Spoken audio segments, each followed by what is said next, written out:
स्वागत है आपका इंडिया न्यूज मध्य प्रदेश छत्तीसगढ़ देख रहे हैं आप। मैं हूं आपके साथ सिमरन पटेल और वक्त हो चुका है सुपरफास्ट खबरों का।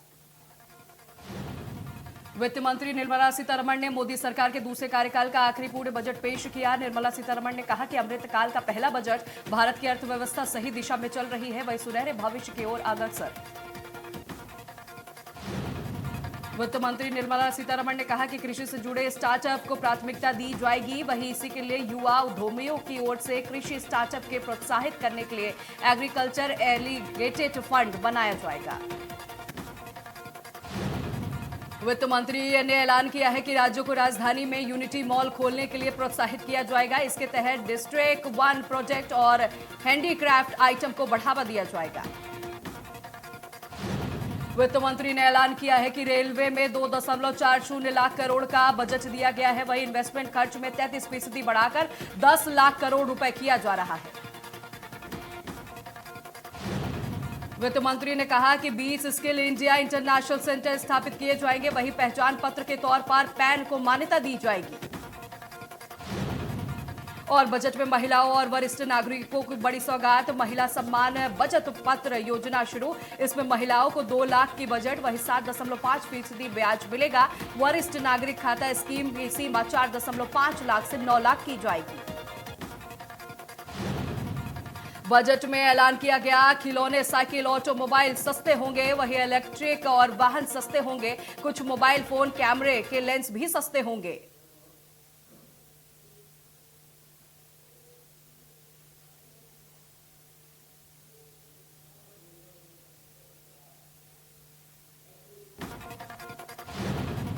वही विदेश से आने वाली चांदी की चीजें महंगी होंगी, वही देशी किचन चिमनी महंगी होगी, सिगरेट महंगी होगी।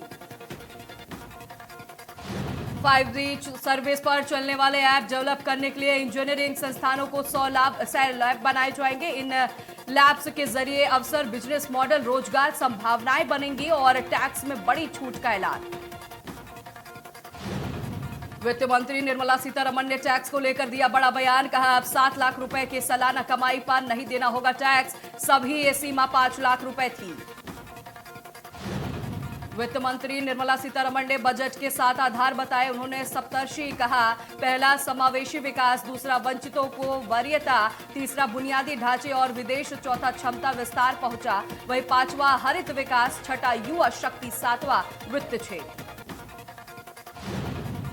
वित्त मंत्री ने कहा कृषि से जुड़े स्टार्टअप में प्राथमिकता दी जाएगी। युवा ने कृषि स्टार्टअप को लेकर प्रोत्साहित करने के लिए एग्रीकल्चर फंड स्थापना की जाएगी।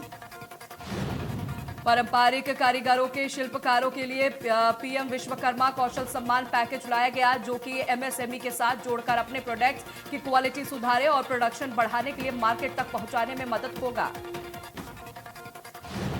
बजट में पीएम आवास योजना में खर्च 66% बढ़ाकर 79,000 करोड़ रुपए अधिक किया गया। देश में 50 नए एयरपोर्ट बनाने का ऐलान। वित्त मंत्री ने ऐलान किया है कि पशुपालन, डेयरी, मत्स्य पालन ध्यान में रखते हुए कृषि ऋण लक्ष्य बढ़ाकर 20 लाख रुपए करने का ऐलान। वहीं 2014 में मौजूदा 157 मेडिकल कॉलेजों के साथ कॉलेज बनाए जाएंगे, वहीं 157 नर्सिंग कॉलेज और स्थापित किए जाएंगे। वित्त मंत्री ने ऐलान किया है कि केंद्र सरकार प्रधानमंत्री कौशल विकास योजना 4.0 लॉन्च करेगी, वहीं युवाओं को अंतर्राष्ट्रीय अवसरों के लिए कुशल बनाने के लिए विभिन्न राज्यों में 30 स्किल इंडिया इंटरनेशनल सेंटर स्थापित किए जाएंगे। वित्त मंत्री ने ऐलान किया है कि अगले 3 सालों में 1 करोड़ किसानों की प्राकृतिक खेती अपनाने के लिए मदद की जाएगी। 10,000 बायो इनपुट रिसोर्स सेंटर खोले जाएंगे। वित्त मंत्री ने ऐलान किया है कि कमर्शियल विवाद के निपटारे के लिए सरकार विवाद विश्वास योजना लाएगी, वहीं पीएम परिणाम योजना की शुरुआत होगी। ये योजना वैकल्पिक उर्वरकों को बढ़ावा देगी और गोवर्धन स्कीम के तहत 500 नए संयंत्रों की स्थापना की जाएगी।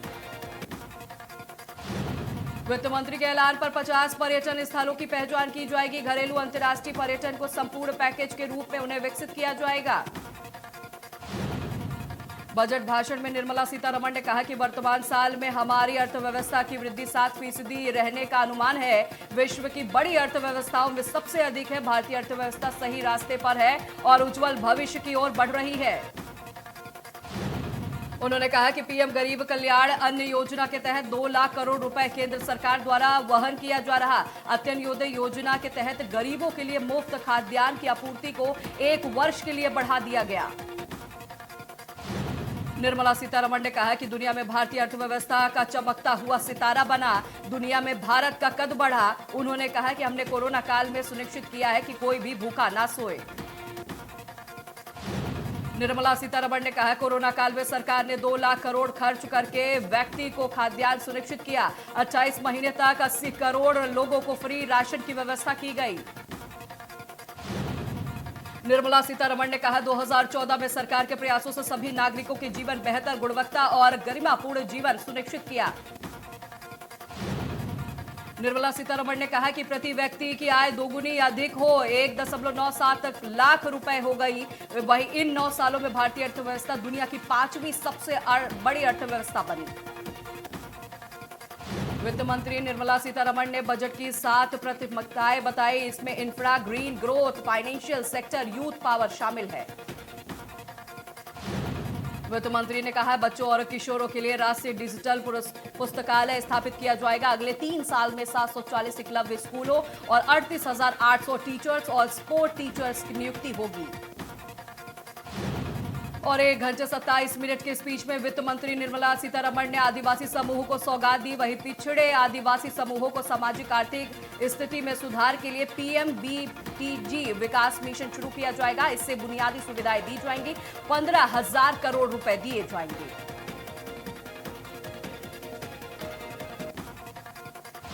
बजट 2023-24 में वेतन भोगियों के लिए केंद्र सरकार ने दी छूट। वहीं 7 लाख की कमाई वालों को नहीं देना होगा टैक्स। 9 से 12 लाख की कमाई वाले टैक्स स्लैब में छूट।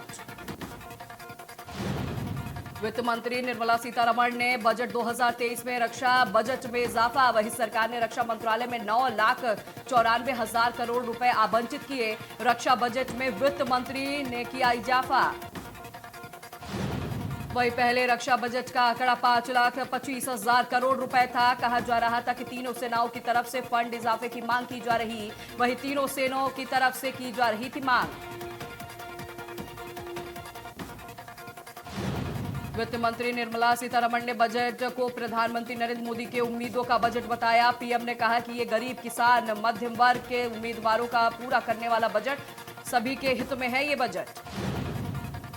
पीएम मोदी ने आगे कहा परंपरागत रूप से अपने हाथ के औजारों को टूल और कड़ी मेहनत से कुछ सर्जनों को करोड़ रुपए विश्वकर्मा इस देश में निर्माता। पीएम मोदी ने कहा कि लोहार, सुनार और मोतीहार बहुत ही लंबी लिस्ट है। इन सभी की मेहनत से देश इस बजट की पहली बार अनेक प्रोत्साहन योजना लेकर आया है। ऐसे लोगों के लिए ट्रेनिंग, टेक्नोलॉजी सपोर्ट की व्यवस्था की गई है। पीएम मोदी ने कहा कि गांव में रहने वाले महिलाओं के जीवन को आसान बनाने के लिए बीते सालों में सरकार ने उनके अनेक कदम उठाए। जल जीवन और पीएम आवास योजना सहित उनके ऐसे कदम महिला सेल्फ हेल्थ ग्रुप में समर्थवान क्षेत्र है। वहीं गांव की महिलाओं के लिए सरकार ने अनेक कदम उठाए हैं।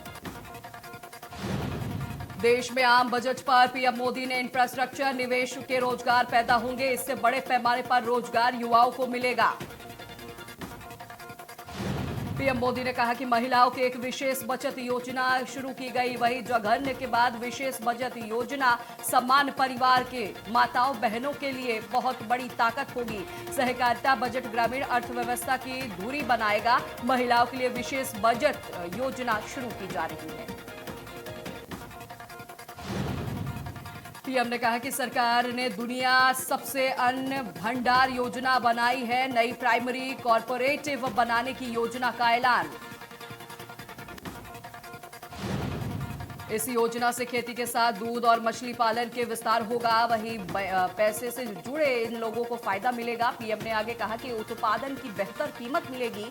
उत्पादन की बेहतर कीमत मिलेगी किसानों को। वही मिलेट्स मिशन में पीएम मोदी ने कहा आज दुनिया इंटरनेशनल मिलेट्स ईयर मानी जा रही है। आज जब मिलेट्स घर घर पहुंच रहा है तो दुनिया के पॉपुलर हो रहा है। उनका सर्वाधिक लाभ छोटे किसानों को मिल रहा है। पीएम मोदी ने कहा कि अभी सुपर कोर को भी फ्री अन्न की पहचान दी गई है। उनके प्रोत्साहन से कई योजनाएं बनाई गई। वहीं देश के छोटे किसान, आदिवासी किसानों को संबल मिलेगा, देशवासियों को स्वस्थ जीवन मिलेगा। वहीं green growth, green economy, green energy, green jobs के लिए विस्तार देगा। पीएम मोदी ने कहा कि इस बार इंफ्रास्ट्रक्चर पर 10 लाख करोड़ रुपए का अभूतपूर्व इन्वेस्टमेंट रोजगार के अवसर पैदा करेगा। बड़ी आबादी से आए नए अवसर उपलब्ध होंगे। वहीं ईज ऑफ डूइंग बिजनेस के साथ उद्योगों के लिए क्रेडिट सपोर्ट और रिफॉर्म अभियान को बढ़ावा दिया जाएगा।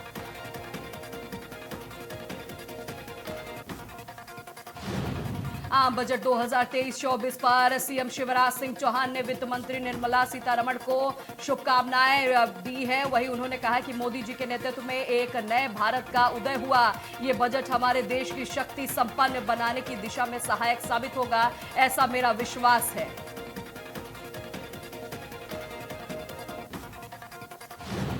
मध्य प्रदेश के वित्त मंत्री जगदीश देवड़ा ने बजट पर बड़ा बयान दिया। उन्होंने कहा कि इस बजट से ऐतिहासिक बताया। वहीं वित्त मंत्री जगदीश देवड़ा ने कहा कि बजट से सभी वर्गों को ध्यान में रखा गया है। किसान, मजदूर, युवा को भी ध्यान में रखकर ही ये बजट बनाया गया है। छत्तीसगढ़ के पूर्व मुख्यमंत्री रमन सिंह ने बजट पर अपना विचार व्यक्त किया। पूर्व मुख्यमंत्री रमन सिंह ने कहा कि बजट हर वर्ग का है। ये बजट मध्य वर्गीय का बजट है। वही किसानों, युवाओं का बजट है। इस बजट से सभी पहलुओं पर चर्चा की गई। और छत्तीसगढ़ के बीजेपी प्रदेश अध्यक्ष अरुण साव ने बजट पर अपना बयान दिया। बीजेपी प्रदेश अध्यक्ष ने बजट को ऐतिहासिक बताया। उन्होंने कहा, गांव, गरीब, किसान और रोजगार उपलब्ध कराने वाला है ये बजट।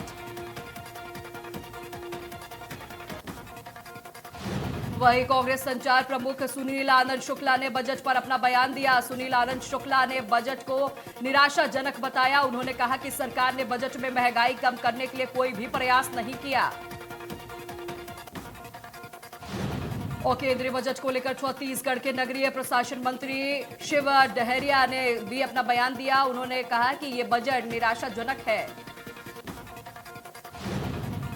शिव डहरिया ने आगे कहा कि यह बजट महंगाई बढ़ाने वाला बजट है। महंगाई आज इस सीमा पर पहुंच गई है कि लोगों का जीना दुर्भर है। वहीं बजट में महंगाई कम करने का कोई भी उपाय नहीं है। उन्होंने कहा कि बीजेपी शासित राज्यों में विशेष लाभ दिया जा रहा है। छत्तीसगढ़ या कांग्रेस शासित राज्यों में उन्होंने कुछ नहीं दिया। यह बजट महंगाई बढ़ाने वाला अत्यंत निराशाजनक बजट है।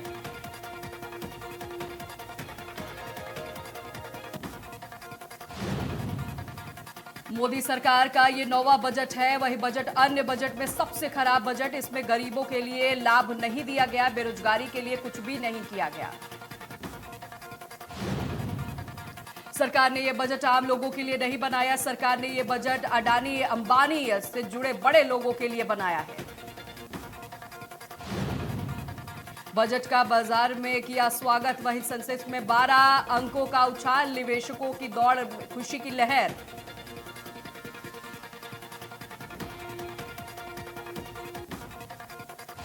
भोपाल में कलेक्टर कमिश्नर कॉन्फ्रेंस का दूसरा दिन। मुख्यमंत्री शिवराज सिंह चौहान ने मैराथन बैठकों का दौर जारी। आज कानून व्यवस्था को लेकर एसपी और आईजी से करेंगे चर्चा।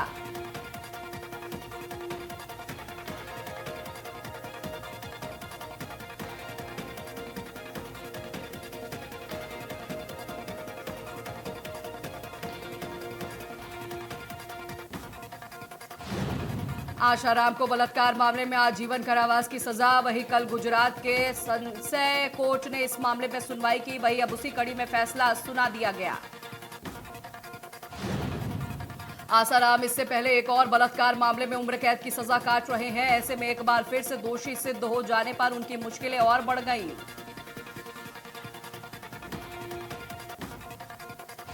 जम्मू कश्मीर सहित हिमाचल प्रदेश और उत्तराखंड के कई जगहों पर सोमवार को ताजा बर्फबारी के कारण सड़क और हवाई यातायात पर असर पड़ा। देश के बाकी हिस्सों में कश्मीर घाटी पर संपर्क टूट गया और हिमाचल प्रदेश, उत्तराखंड में भी सामान्य जनजीवन अस्त व्यस्त नजर आया।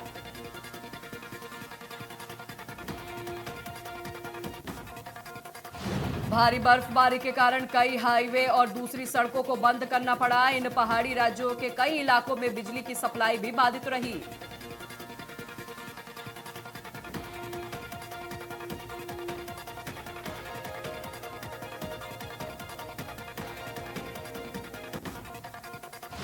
नोवाक जोकोविच ने जेरी खाना छोड़ प्रोटीन पर दिया ध्यान। वही 35 साल के टेनिस स्टार नोवाक ने टॉप 5 और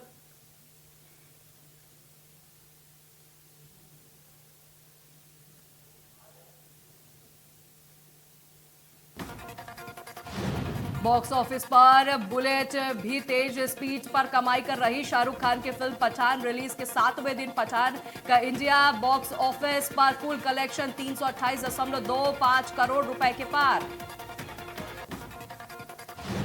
कार्तिक आर्यन की अपकमिंग मूवी शहजादा की रिलीज टली। वही पठान की सक्सेस की वजह से मेकर्स ने टाली रिलीजिंग की डेट। वही 10 फरवरी नहीं बल्कि अब 17 फरवरी के सिनेमा घरों में दस्तक देगी फिल्म। और पापा अजय देवगन के साथ सिंपल लुक में एयरपोर्ट पर नजर आए न्याशा देवगन और ब्लैक टी शर्ट में काफी हैंडसम दिख रहे थे एक्टर। वही फैंस को पिता और बेटी की क्यूट बॉन्डिंग काफी पसंद आ रही। वरुण धवन के साथ इवेंट पर पहुंची Alia Bhatt. Blue flower dress में एक्ट्रेस लगी गॉर्जियस। वही फैंस ने खूब किया पसंद दोनों की क्यूट बॉन्डिंग को। और शादी के बाद रोमांटिक हुए आथिया शेट्टी और एकल राहुल। कपल का एक दूसरों को किस करते आए नजर। वही तस्वीरें हुई सोशल मीडिया पर वायरल। महेश बाबू के गाने पर बेटी सितारा ने किया शानदार डांस। वही बेटी का डांस खुद एक्टर ने सोशल मीडिया पर किया शेयर। फैंस सितारा का कर रहे जमकर तारीफ।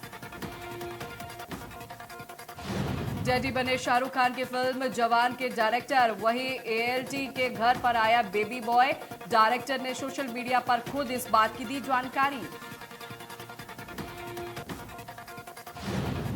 और टीवी की संस्कारी बहू दिव्यांका त्रिपाठी ने मुंबई की सड़कों पर दौड़ाती बाइक। वही बेधड़क बाइक दौड़ाती हुई वजह एक्ट्रेस ने चर्चा। वही फैंस को एक्ट्रेस का ये अंदाज काफी आया पसंद।